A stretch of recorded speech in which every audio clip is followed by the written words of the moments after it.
Marie Argyrides is living with the pain of losing a much-loved son to a fatal fentanyl overdose. The mother of 5 from Saskatoon still can't understand why Kelly Best took the drug.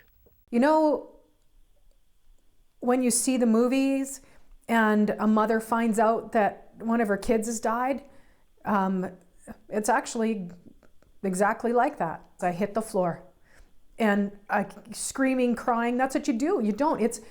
It's not good.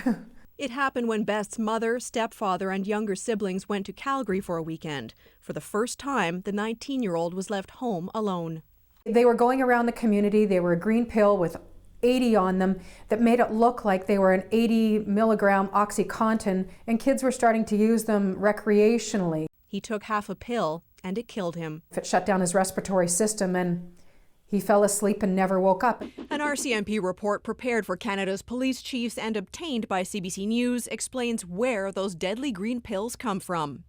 It describes how organized crime groups import large quantities of powdered fentanyl from China, set up clandestine pill-making labs, and produce tablets. Many look just like the now discontinued drug OxyContin. The RCMP says these tablets have flooded the illicit market, most notably in Western Canada. Legitimate fentanyl is most often in the form of a time-release patch stuck to the skin of cancer patients. It's potent. Ingesting just a pinch of it can lead to a fatal overdose.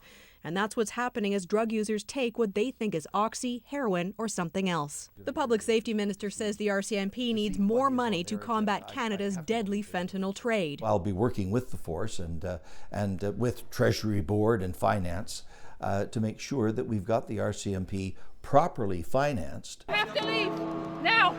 After the 2014 attack on Parliament Hill, 600 Mounties were taken off criminal investigations, most of them organized crime, and reassigned to national security. That obviously was dealing with an immediate crisis, and it was a classic example, sadly, of having to rob Peter to pay Paul. Goodale also told CBC News he'll look at the idea of restricting the importation of pill presses, perhaps requiring people to need a permit to bring one into Canada. After all, there are few legitimate reasons why someone needs a machine that can spit out 100,000 pills an hour. Alison Crawford, CBC News, Ottawa.